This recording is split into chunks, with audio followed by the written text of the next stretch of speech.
Армысыздар қадірмен жанкүйерлер, эфирде экстрим спорт бағдарламасы. Бүгінгі хабарымыздан көретіндеріңіз, AMA Supercross 2016 мото бәйгесінің жеңімпазы анықталды. Даниил Квят Red Bull командасымен неліктен қош айтысты. Сондай-ақ Седрик Дюмонның кезекті иелігіне куә боласыздар. Осы және өзге жаңалықтар толығырақ білгілеріңіз келсе экраннан алшақтамаңыздар. Бар қызық сіздерді алда күтіп тұр.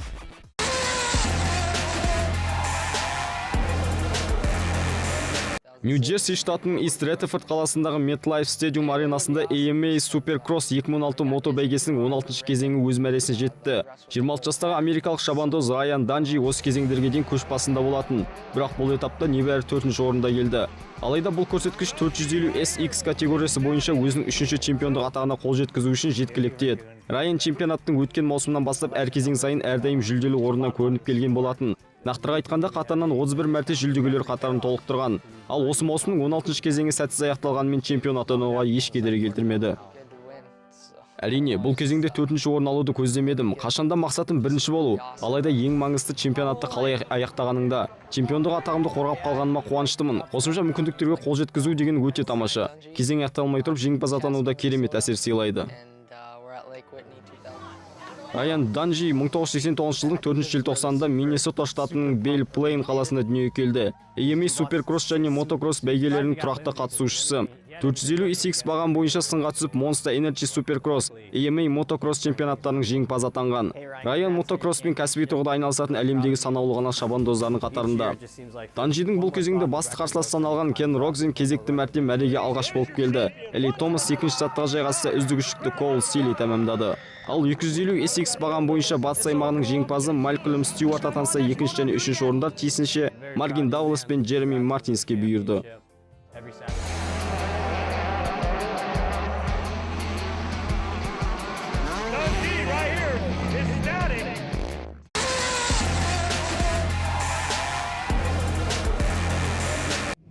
Формула 1 жарысында бақ сынайтын ресейлік автошабандоз Даниил Квят мамырдың 5-нен бастап Red Bull командасымен қош айтыспақ. Бұл жайында ұжымның баспасөз қызметі ресми түрде мәлімдеді. 22 жастағы ресейліктің орнына алдағы уақытта 18 жастар голландиялық Макс Ферстаппен Red Bull намысын қорғайтын болады. Сол себепті Квят өзінің бұрынғы командасы Торо Россоға қайта оралып, маусымды сондай аяқтауды жөн деп санауда. Айта кеткен жөн, Даниил аталған ұжымда 2013-2014 жылғы маусымда өнер көрсетіп, жақсы нәтижелер көрсеткен болатын. Енді X командасы сапындағы алғашқы сайысына жақын арада шығып қалу әбден мүмкін. Мамырдың 13 мен 15 аралығында Барселонада жалауын желбірететін Гран-при жарысында болидтің рөлінде отырмақ. Квяттың Red Bull сапына кетуіне Сочиде өткен Формула 1 жарысының Гран-приінде көрсеткен төмен нәтижесі себеп болды. Мамыр айының алғаш жұлдызында өткен бұл бәйгеде Квят мәреге 15-ші болып келді. Оның көлікті өте ыңғайсыз мәнерде жүргізуі салдарынан Ферраридың германиялық шабандоз Себастьян Феттельмен соқтығысып, қарсыласын жол жиегіне қарай шығарып тастады. Мұнымен қоса Феттель жарақат алып жарысты жалғастыруға шамасы келмеді. Осыдан соң бақ өкілдері Квяттың Red Bullдан маусым аяқтала салысымен кететіндігі туралы ақпарат таратты. Ағымдағы маусымда 22 жастағы шабандоз Формула 1 жарысының Қытайда өткен Гран-приінде 3-ші орын алып, бір мәрте жүлдегерлер қатарынан көрінді. Жалпы көрсеткіш бойынша ресейлік 21 ұпаймен 8-ші орында келеді. Ал 18 жастағы Ферстаппен осыған дейін дәл осы Торо Россода өнер көрсетіп келген. Маусымдағы ең үздік көрсеткіші Бахрейнде өткен Гран-придегі 6-шы орны. Сочиде ол мәреге 19-шы болып жеткен болатын. Голландиялық жалпы есепте 13 ұпаймен 10-шы орынға жайғасқан.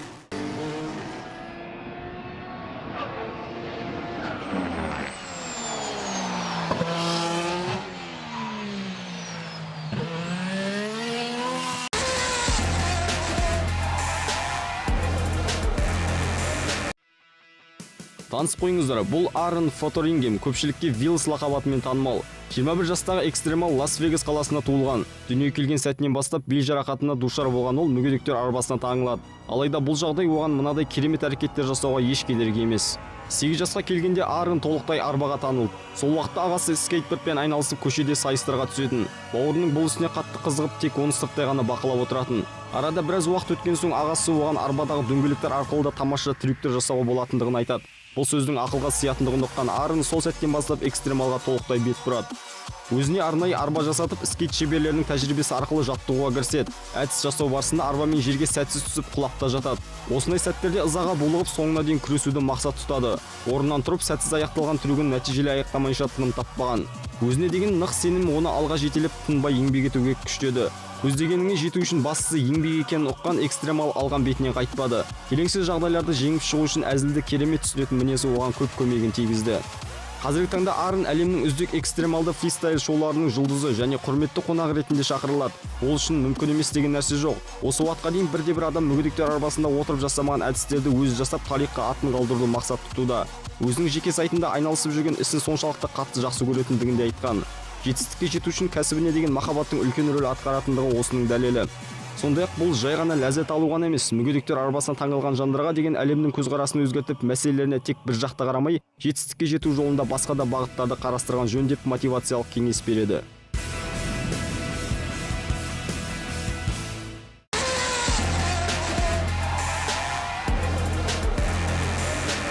Сіздерді экстремалды спорт түрлерімен жақынырақ таныстыруды жалғастырамыз. Жаз жақындап келе жатыр, демек судағы спорт түрлеріне сұраныстың артатыны анық. Бодибординг туралы естуіңіз бар ма?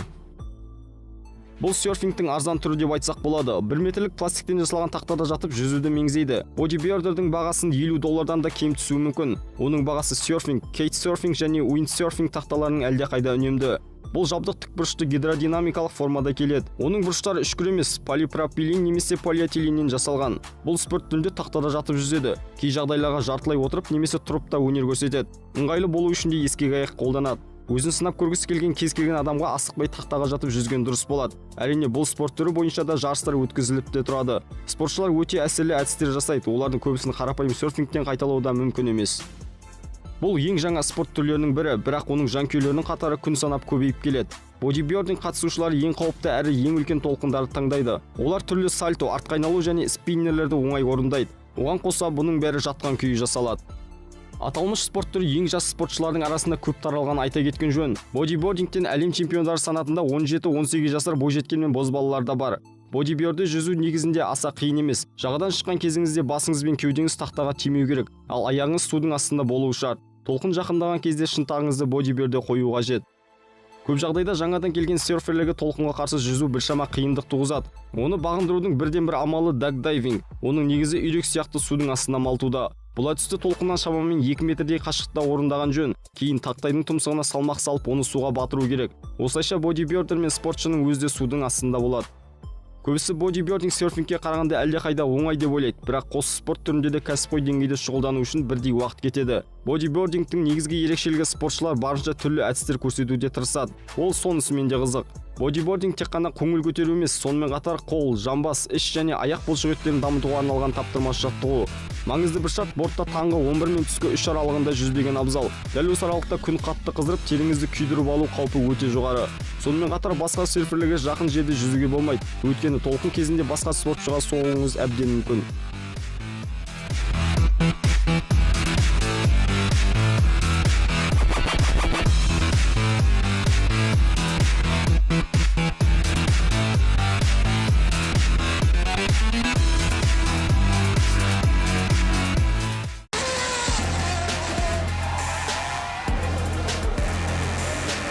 Мұзды спидвейден әлем чемпионы ресейлік Даниил Андреев өзінің кезекті түрегімен бөлісті. Бұл жолы ол Байкал көлінің үстіндегі қалың мұзда өнер көрсетті.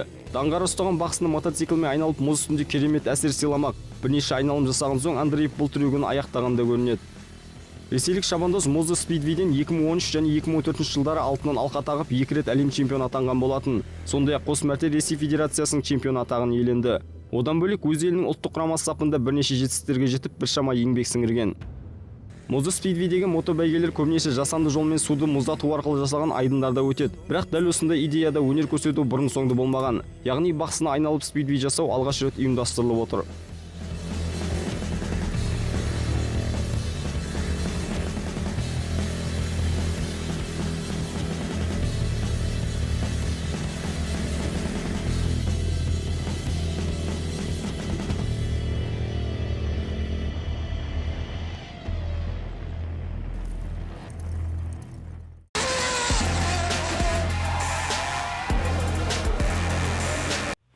Экстримді өздеріне сергеткендер ержүрек жандар екені белгілі. Соған тағы бір дәлел біршама уақыт бұрын ғана спидрайдинг өкілдері жаңа аймақты бағындырды. Олар рекордтар жинаумен айналысады және ең бастысы экстремалдарға өздеріне дейін адамның аяғы баспаған жер тауып нәтиже көрсету өте маңызды. Соның бірі спидрайдинг спортшылары аспанмен таласып тұрған шатқал мен Альп тауларының үстімен өткен. Бұл спидрайдинг әлеміндегі жаңа белес екені анық. Енді дәл осы спидрайдинг туралы толығырақ айтсақ, кез келген тау шаңғышы өмірінде бір рет болса да жоғары көтеріліп жатқан қызыл сызықпен белгіленген парақшаның бейнесімен жол белгісін байқаған болар. Спидрайдинг спортшының үстіне қанат іспеттес құрылғы қойып шаңғы тебуі. Бұл өте жас спорт түрі. Оның дербес спорт түрі ретінде мойындалуы алғаш рет ірі ресми жарыстардан өту десек, спидрайдинг пайда болғанына бар болғаны 5 жылдан енді асты. Бұл тыйымдары көп іс сияқты. Алайда ешқандай тыйым жоқ. Қанатты шаңғышыларға тек әзірленген трассада ғана бой көрсетуге болмайды. Дегенмен көптеген қысқы курорттарда спидрайдингтерге құтқарушылар оң көзбен қарамайды. Өйткені бұл спорт түрінің қауіпті болып саналатыны соншалық, тіпті бейс джамперлердің өзі олардың әдептерін ойсыз деп есептейді. Спидрайлердің арнайы қанаты спидгайлер деп аталады. Бұл кішігірім парандан секілді көлемі 6-18 шаршы метр. Бірақ негізінен оның түбі парашют спортымен айтқан дұрыс болады. Нақтырақ айтқанда парашют спортының экстремалды түрі свуп болып табылады. Свупта спортшы ұшақтан секіріп өзіне қажетті оптималды траекторияны құрады. Кейін жерді не судың бетімен түзу немесе қисық жолмен жүріп өтеді. Оның қашықтығы әдетте 1,5 метрді құрайды. Свуптағы жылдамдыққа түсу төмен түсудегі нақты есепке алып келетін сәт. Ұзындыққа жарыстағы қазіргі уақытта әлемдік рекордты 181 метр. Оның авторы америкалық Ник Патч. Осы қашықтықта қону сәтінің қаншалықты қысқа екенін анық көрсетіп тұр. 90 жылдардың соңында белгілі актер-каскадер әрі супер Би-Джей Уордқа қарапайым әрі қайталанбас идея келеді. Свуптың негізгі қашықтығы жазықтықта емес, тау бөктерінен ұшсаң ұзағырақ болатын жайында. Ол кезде техникалық прогресс парашюттің аэродинамикалық сапасын құлдилап төмен түсудің жолына сәйкестендіреді. Осылайша қарға аяғың азғана жетпей, ұшу ұзақтығы шыңнан басталып бөктеріне дейін жалғасты. 1996 жылы Уорд жарыс ұйымдастырды. Гигант слаломға арналған қарапайым трасса ұзындығы 15 метр, биіктігі 4 метр қақпамен белгіленді. Қатысушылар ұшақтан секіріп, мәредей қақпаға жақындаған сәттен бастап жол бойы минималды биіктікке жүріп шығу керек болды. Сағатына 100 шақырымға дейін жылдамдыққа баратын қанаттың астында әрі-бері шайқалған пилоттардың жарысына Blade Running, яғни алмастың ұшуымен жүгіру деген атау берілді. Уордты спидрайдингтің жалғыз негізін қалаушы деп атаған әділетсіз болар. Қымбат әрі кез келген ауа райында ұша бермейтін ұшақтардан шаршаған парашютистерді шыңнан қатты жүгіріп барып секіруді сынап көріп жүреді. Ол Гранд Лонуч деп аталды. Өз кезегінде сағатына бар болғаны 40-50 км жылдамдықпен ауада қалқудан шаршаған парапланистер адреналин іздеп кішігірім парапландарға көшті. Осылайша олар тез иілгіш әрі сағатына 100 шақырымға дейін жылдамдыққа жете алатын нәтиже алды. Осылайша спидфлайинг пайда болды. Спидрайдингті өз бетімен үйрену өте қауіпті. Тіпті нұсқаушы тапқан күннің өзінде оның аталмыш спорт түрімен айналысқанына 5 жылдан аспауы мүмкін. Бірінші кезекте сізге спидрайдингтің қыр-сырын үйрететін адам жанашыр досыңыз болу керек.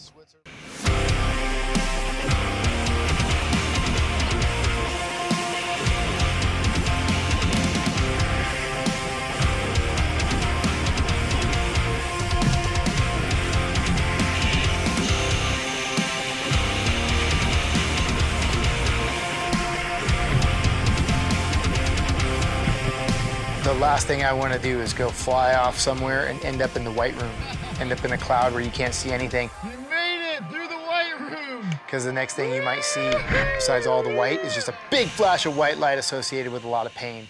You might just fly yourself.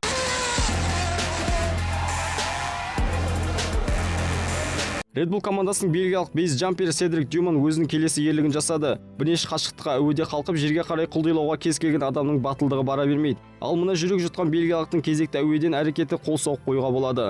Бұл жолы ол Египет пирамидаларын жоғарыдан тамашалауды жөн деп санаған екен.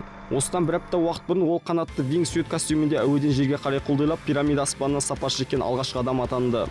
Тарихи ұшу сәтін ақиқатқа айналдыру үшін атлет, қорғаныс, жастар ісі және спорт, сондай-ақ тарихи құндылықтарды сақтау министрлігі секілді 3 бірдей Египет басшылығының рұқсатын алған. Биіктік пен қауіпсіздік шаралары анықталғанымен секіру үшін 4 сағат кетуге мәжбүр болды. Себебі Каир аспандағы бұлттардың тарап тұнық болған күту еді. Ақыры құлдилау процесі орын алды. Вингсют костюм арнайы жасалған 3 қос жақты қанаттан тұрады. Олар желмен үрленіп жылдамдықты бәсеңдетуге арналған. Жердегі дүниелер анығырақ көріне бастаған кезде Дюмон тамаша көрініске куәлі болу үшін парашютін босатты. Мұндай таңғажайып сәтті оған дейін ешкім тамашаламаған болатын. Седрик Хеопс пирамидасының қасына барып қонды. Естеріңізге сала кетейік, бұл Седрик Дюмонның Египетке екінші сапары. 2012 жылы Замалик қаласындағы Каир мұнарасына парашют арқылы төмен қарай құлдилаған еді.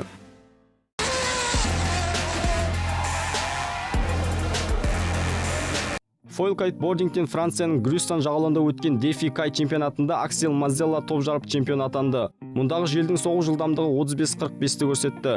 Сол себеп тақтайша үстінде ұзақ тұру екінің бірінің қолынан келе бермеді. Биыл 4-ші мәрте ұйымдастырылып отырған чемпионатқа осы жылы әлемнің түкпір-түкпірінен 300-ге жуық спортшы келді. Жергілікті кайтерлер мекеннің әр нүктесін біледі. Осы үрдіс қатысушыларға көп көрмегенің тигізері анық. Бәйгенің жалпы қорытындысы бойынша үздік үштікті аяқтаған Джоффри Маскарел кезекті раундтарының бірінде желдің соғу көрсеткіші 55-ке жеткен өзінде біразға дейін шыдас беріп тұр. Бұл жарыстың ең үлкен жетістігі болып саналады. Нәтижесінде Мазерел бір рет мәреге бірінші жетіп, қос мәрте екінші орынға келді. Осының арқасында ол жеңімпаз атанды. 18 жасар спортшының болашағы жарқын екендігі айтпаса да түсінікті. Әйелдер арасындағы бәсекеде Алексия Францелли қарсыластарын қапы қалдырды. Жалпы есепте ол мәреге 56-шы болып келді. Бірақ бұл көрсеткіш жарыстағы басты бәсекелес саналған Мари Гутро мен Нади Понцептің әлдеқайда жақсы еді. Қадірмен жанкүйерлер, экстрим спорттың кезекті саны осымен өз мәресіне жетті. Аман сау болыңыздар.